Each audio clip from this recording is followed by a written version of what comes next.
রমাদান মাসের মধ্যে একটা রাত আছে, যে রাতের নাম হচ্ছে লাইলাতুল কদর। আমি আশা করি আপনারা সবাই এই সূরাটা জানেন। বা'দা আউযু বিল্লাহি মিনাশ শাইতানির রাজীম, ইন্না আনজালনাহু ফি লাইলাতুল কদর। নিশ্চয়ই আমি কোরআনকে নাজিল করেছি লাইলাতুল কদরে, ভাগ্য রজনীতে। ওয়া মা আদরাকা মা লাইলাতুল কদর। হে নবী মুহাম্মদ সাল্লাল্লাহু আলাইহি ওয়াসাল্লাম, আপনি কি জানেন লাইলাতুল কদর কি জিনিস? লাইলাতুল কদরি খায়রুম মিন আলফি শাহর। লাইলাতুল কদর হচ্ছে হাজার মাসের চাইতে উত্তম। এখানে গাণিতিকভাবে ব্যাখ্যা করতে যাবেন না 1000 মাস সমান সমান কত বছর হয়, ব্যাপারটা এমন নয়। এখানে আধিক্য বোঝানো হয়েছে। হাজার হাজার মাস ইবাদত করলে যে নেকি হয়, এক রাত ইবাদত করলে সে নেকি হয়ে যাবে ইনশাআল্লাহ। এই রাতে কি হয়? স্পেশাল তানাজ্জালুল মালাইকাতু ওয়ার রূহ। এই মাসে আল্লাহর পক্ষ থেকে আল্লাহর ফেরেশতারা নেমে আসেন। কোথায় নেমে আসেন? পৃথিবীতে। তাদের সর্দার হিসেবে থাকেন জিবরাইল আলাইহিস সালাম। তানাজ্জালুল মালাইকাতু ওয়ার রূহু ফিহা বিইذনি রাব্বিহিম। আল্লাহর রবের আদেশে তারা এই কাজটা করেন। মিন কুল্লি আমর, প্রত্যেকটা বিষয়ের ফয়সালা হয় এই রাতে। আপনার আমার তাকদীর লেখা হয়েছে আসমান জমিন সৃষ্টির 50,000 বছর আগে। আপনার আমার তাকদীর লেখা হয়েছে আসমান জমিন সৃষ্টির 50,000 বছর আগে। আল্লাহ পাক সমস্ত সৃষ্টির তাকদীর লিখেছেন প্রথম দফায়। দ্বিতীয় দফায় তাকদীর লেখা হয়েছে যখন আমার আপনার রূহ আমাদের মায়ের গর্ভে ছিল 4 মাস 10 দিন বয়স। ওই সময় আল্লাহর পক্ষ থেকে ফেরেশতা আসেন, এসে লিখে দেন তার হায়াত, তার রিজিক, সে সৌভাগ্যবান না দুর্ভাগ্যবান। এরপর রূহটাকে ফুঁকে দেন, বাচ্চা নড়াচড়া শুরু করে। এর আগ পর্যন্ত পেটের মধ্যে বাচ্চা নড়াচড়া করে না। যখন রূহটা ফুঁকে দেওয়া হয়, তারপর থেকে বাচ্চা নড়াচড়া শুরু করে। দ্বিতীয় দফায় তাকদীর লেখা হয়। এরপরে তৃতীয় দফা লেখা হয় এই লাইলাতুল কদরে, যে আগামী 1 বছর কি হবে, আপনি কি করবেন। অর্থাৎ 1 বছরের বাজেট প্রণয়ন করা হয় প্রত্যেক লাইলাতুল কদরে। তানাজ্জালুল মালাইকাতু ওয়ার রূহ ফিহা বিইذনি রাব্বিহিম মিন কুল্লি আমর। এই রাতের আরেকটা বৈশিষ্ট্য হচ্ছে সালামুন হিয়া হাত্তা মাতলাইল ফজর। ফজর পর্যন্ত এই রাতে শান্তি শান্তি শান্তি শান্তি প্রশান্তি বজায় থাকে। এই রাতে আপনি যে দোয়া করবেন, যে কোনো দোয়াই করবেন, যদি আপনার রিজিকটা হালাল হয় ইনশাআল্লাহ কবুল হয়ে যাবে। যে কোনো দোয়া। এই রাতে যারা ইবাদত করে দাঁড়িয়ে দাঁড়িয়ে, তাদের চতুর্দিকে ফেরেশতারা সমবেত হন, তাদের দোয়ায় তারা শরীক হন, তাদের জন্য দোয়া করতে থাকেন। ঠিক তখনই দেখবেন মুমিন বান্দার চোখ দিয়ে টপ টপ করে পানি পড়া শুরু হয়েছে। আপনি ফিল করতে পারবেন যে আপনার দোয়া আল্লাহ কবুল করছেন। এই রাতের ইবাদতকে 1000 মাস দিয়ে গুণ করলেও কখনো সমান হবে না। একটা রাত ইবাদত করলে আপনি হাজার হাজার মাসের নেকি পাচ্ছেন। এই সুযোগটাকে ছেড়ে দেওয়া যায়? কবে এই রাত স্পেসিফিকলি বলা যাবে না, 27 তারিখেই স্পেসিফিকলি বলা যাবে না যে 21-এর রাতেই, 23-এর রাতেই বা 25-এর রাতেই, নির্দিষ্ট করে বলার কোনো সুযোগ নাই। নবী সাল্লাল্লাহু আলাইহি ওয়াসাল্লাম লাইলাতুল কদর পেয়েছেন এবং ওই রাতে বৃষ্টি হচ্ছিল। তিনি সেজদা করছেন, তার কপালের মধ্যে মসজিদে নববীর যে মাটি আছে এই মাটির কাদা লেগেছিল। তখন কিন্তু মসজিদ টাইলস ফিটিং ছিল না। মাটির মসজিদ থেকে নবী সাল্লাল্লাহু আলাইহি ওয়াসাল্লাম বিশ্ব পরিচালনা করেছেন। আর আমাদের এখন তাজমহলের মতো মসজিদ, হেদায়েতের কোনো হও নাই এখানে।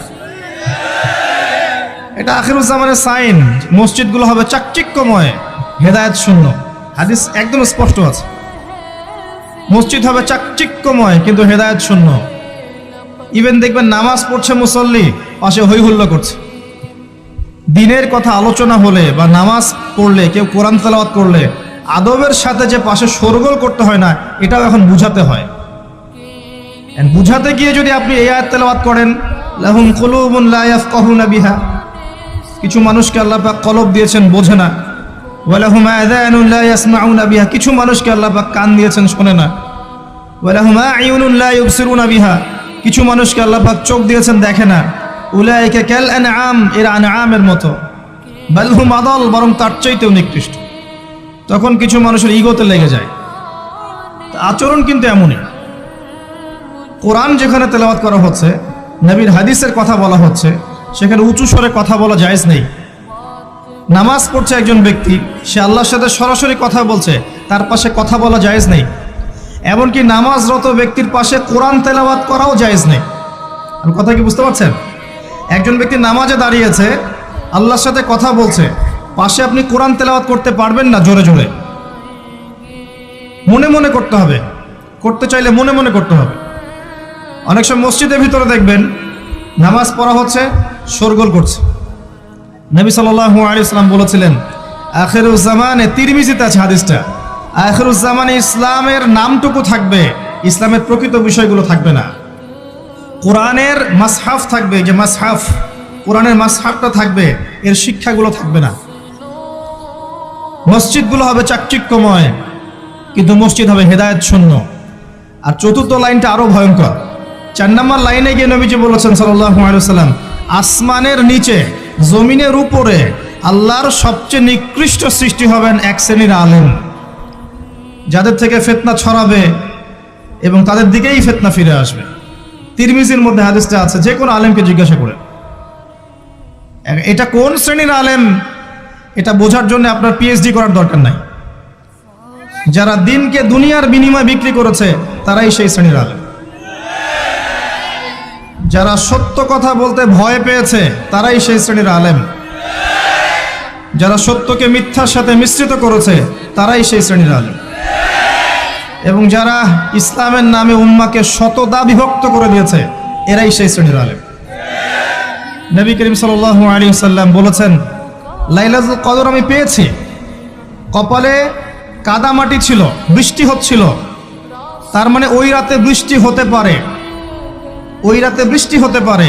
লাইলাতুল কদরের আলামত, রাতের বেলা বৃষ্টি হতে পারে। বৃষ্টি হয়েছে, তিনি নামাজ পড়েছেন, কপালের মধ্যে কাদা লেগেছিল, তিনি বের হয়েছেন, সাহাবীদেরকে বলবেন কোন রাতটা লাইলাতুল কদর, আজকের রাতটা লাইলাতুল কদর, এটা বলতে বের হয়েছেন। বের হয়ে দেখছেন দুজন মুসলিম আপোষে ঝগড়া করছে। লিসেন টু মি, দুজন মুসলিম আপোষে ঝগড়া করছে। আমরা বলি না যে মুসলিমদের মাঝে ইখতিলাফগুলো রহমত, আমরা বলি না? দুজন মুসলিম আপোষে ঝগড়া করছে, এই কাজটার কারণে আল্লাহ রাব্বুল আলামিন নবী সাল্লাল্লাহু আলাইহি ওয়াসাল্লামের হৃদয় থেকে এই কথাটাকে তুলে নিলেন। তিনি আর বললেন না এক্স্যাক্টলি কোন রাতে লাইলাতুল কদর ছিল, তিনি বলতেই বেরিয়েছিলেন যে কোন রাতে লাইলাতুল কদর ছিল। আমাদের ইখতিলাফের কারণে আমরা সেই নির্দিষ্ট রাতটাকে হারিয়ে ফেলেছি। তবে এর মধ্যেই খায়ের আছে, এর মধ্যেই কল্যাণ আছে। আরবিতে একটা প্রবাদ আছে, কুল্লু শার ইউজাদু ফিহিল খায়র, প্রত্যেকটা অকল্যাণের পিছনেই কোনো না কোনো কল্যাণ আছে। নির্দিষ্ট করে বলে দিলে আমরা বাকি রাতগুলো জাগতাম না। নবী সাল্লাল্লাহু আলাইহি ওয়াসাল্লাম এখন বললেন যে আমাকে ভুলিয়ে দেয়া হয়েছে কোন রাত, তোমাদের ঝগড়ার কারণে। অতএব তোমরা শেষ দশকের বিজোড় রাতগুলোকে তালাশ করো। শেষ দশকের বিজোড় রাত বলতে 21-এর রাত, 23-এর রাত, 25, 27, 29, এই 5টা রাতের যে কোনো একটা লাইলাতুল কদর। এই রাতে ইবাদত করলে এত নেকি হচ্ছে, কারণটা কি? রাত আর দিন কি ডিফারেন্ট কিছু? প্রত্যেক রাতেই কিন্তু আল্লাহ পাক প্রথম আসমানে নেমে আসেন, প্রত্যেক রাতে, শুধু শবে বরাতের রাতে নয়, শুধু নিসফে শাবানের রাতে নয়, কিন্তু প্রত্যেক রাতেই আল্লাহ পাক প্রথম আসমানে নেমে আসেন। তিনি কিভাবে নেমে আসেন এটা ব্যাখ্যা করার দরকার নেই আমাদের। আল্লাহ পাক বলেছেন নেমে আসি, বাস আসি। কারণ সবকিছু আমরা যুক্তি, বিজ্ঞান, দর্শন দিয়ে প্রমাণ করতে পারবো না। পারবো? সায়েন্সকে জিজ্ঞাসা করেন যে স্বপ্নের ব্যাখ্যা কি, ঘুম কাকে বলে, আত্মা কাকে বলে, আত্মা কঠিন না তরল না বায়বীয়, পারবে সায়েন্স ব্যাখ্যা করতে? কবরের আযাব কি, জিন জাতি কি, জিন জাতি কাকে বলে, জিন জাতি কেমন দেখতে, মালায়েকা কেমন, তারা কিভাবে কাজ করে, তাদের ফাংশন কি, তারা কি ব্যাখ্যা করতে পারবে? আমাদের একটা চেতনা তৈরি হয়েছে, সায়েন্স যা বলবে তাই সত্য। এই চেতনা পুরোপুরি সত্য নয়। কোরআন এবং সুন্নাহ, আল্লাহ এবং তার রাসূল যা বলবেন সেটাই চূড়ান্ত সত্য। এর বাইরে সত্য মিথ্যার চূড়ান্ত কোনো মানদণ্ড নাই। হ্যাঁ, সায়েন্সের ভিত্তি আমরাই দিয়েছি, এটা অমুসলিমরা দেয়নি, এর ভিত্তি মুসলিমরা দিয়েছে। পরবর্তীতে এরা এর উপর ঘষা মাজা করেছে। এখন সায়েন্টিফিক এবং টেকনোলজিক্যাল রেভলিউশন আসছে পশ্চিমা সভ্যতা থেকে। এই সভ্যতার ধারক বাহক ছিলাম আমরা। সভ্যতা এদের দ্বারা শুরু হয়নি, সভ্যতা নবীদের দ্বারা শুরু হয়েছে। তো সবকিছু সায়েন্স দিয়ে ব্যাখ্যা করা যাবে এমন নয়, কারণ সায়েন্সের সীমাবদ্ধতা আছে, আল্লাহর জ্ঞানের কোনো সীমাবদ্ধতা নাই। তো আল্লাহ নেমে আসেন, ব্যাস নেমে আসেন। নেমে এসে আল্লাহ পাক কি বলেন? আল্লাহ পাক তিনটা কথা বলেন। রাতের শেষ অংশ, রাতকে ভাগ করেন। যদি 6টার সময় রাত শুরু হয়, রাত কিন্তু রাত 12টায় শুরু হয় না, সূর্য ডুবে গেলেই রাত শুরু হয়, এটাই ইসলাম। এখন 6টা থেকে আপনি এই 5টা পর্যন্ত সময়টাকে 3 ভাগে ভাগ করেন। শেষের অংশ ধরে নেন যে 1টা থেকে 5টা, কথার কথা আমি এস্টিমেট করলাম। এই সময়টুকুতে আল্লাহ রাব্বুল আলামিন কাছে নেমে আসেন প্রথম আসমানে, অর্থাৎ তার রহমত নিকটবর্তী হয় এবং তিনি আহ্বান করতে থাকেন 3টা জিনিস। 1, কে আছো? আমার কাছে কিছু চাইবে, যা চাইবে আমি তাই দিব। 2, কে আছো? আমার কাছে ক্ষমা চাইবে, আমি তোমাকে মাফ করে দেব। 3, কে আছো? কে আছো আমাকে ডাকবে, আমি তোমার ডাকে সাড়া দেব। মানে এই সময় আপনি যা চাইবেন, ইনশাআল্লাহ আপনার আকীদায় যদি শিরক না থাকে, আমলে যদি বেদাত না থাকে এবং আপনার রিজিক যদি হালাল হয়, ইনশাআল্লাহ তাআলা আপনার দোয়া কবুল করা হবে। আল্লাহ পাক প্রত্যেক রাতেই নেমে আসেন। তাহলে লাইলাতুল কদরকে এত স্পেসিফিকলি ইম্পর্টেন্স দেওয়ার কারণ কি? একটাই কারণ, মনে রাখবেন, লাইলাতুল কদরকে মর্যাদামণ্ডিত করার এবং রমাদান মাসকে শ্রেষ্ঠ মাস মর্যাদামণ্ডিত করার একটা কারণ, only one reason behind it, সেটা হচ্ছে এই মাসে এবং এই রাতে আল কোরআন নাজিল হয়েছে। কথা কি বুঝতে পারছেন? কোরআন নাজিলের কারণেই এই মাসটা মহামান্বিত, কোরআন নাজিলের কারণেই এই রাতটা সম্মানিত। ইন্না আনজালনাহু ফি লাইলাতুল কদর। আসুন সামনে যাই। নবী করিম সাল্লাল্লাহু আলাইহি ওয়াসাল্লাম যখন এই জাহেলি যুগে বাস করছেন, এই লাইলাতুল কদরে রমাদান মাসে আল্লাহ পাক কোরআন নাজিল করলেন। কি জন্য নাজিল করলেন?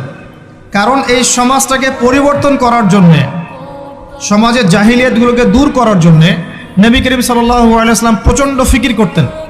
কি করা যায়, কি করলে মানুষগুলো শিরক ছেড়ে দিবে, কি করলে সুদ বন্ধ হবে, কি করলে মাদক থেকে মানুষ দূরে থাকবে, কি করলে নারীর সম্মান বৃদ্ধি পাবে। তিনি ভাবতেন কিভাবে গোত্রীয় হানাহানি বন্ধ করা যায়, তিনি এগুলো ভাবতে থাকতেন।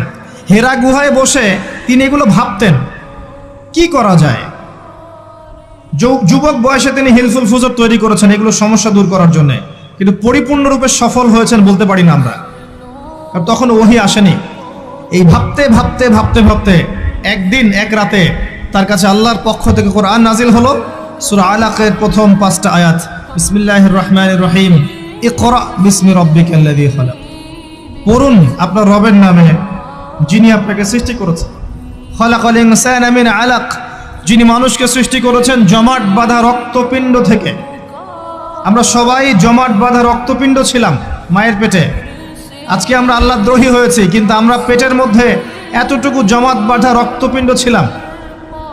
সূরা ইয়াসিনের মধ্যে আল্লাহ পাক এই কথাটা বলেছেন, তোমাদেরকে তো নুতফা থেকে সৃষ্টি করেছি, ফাইদা হুয়া খসিমুম মুবিন, যখন সে বড় হয়েছে সুস্পষ্টভাবে আল্লাহর বিরুদ্ধাচরণ করছে।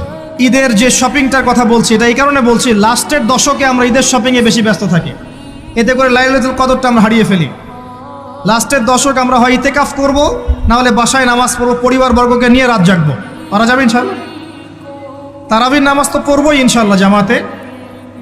এবং আপনি 20 পড়েন আর 8 পড়েন, আপনি নামাজের কোয়ালিটিটাকে ভালো করার চেষ্টা করেন, নামাজের কোয়ালিটিটাকে বেস্ট করেন, ধীরে ধীরে তেলাওয়াত করেন, ধীরে ধীরে রুকু সেজদা করেন, নামাজটাকে এনজয় করেন, সময় নিয়ে, টাইম নিয়ে, 2 ঘন্টা সময় লাগুক, 3 ঘন্টা সময় লাগুক, এনজয় করে নামাজ পড়েন। আল্লাহ পাক তৌফিক দান করুন। এরপর শেষ রাতে আবার ওঠেন, পরিবারবর্গকে নিয়ে নামাজে দাঁড়ান, একসাথে জামাত করে নামাজ পড়েন, পরিবারে নফল নামাজ পড়েন, বাসায় বরকত হবে ইনশাআল্লাহ।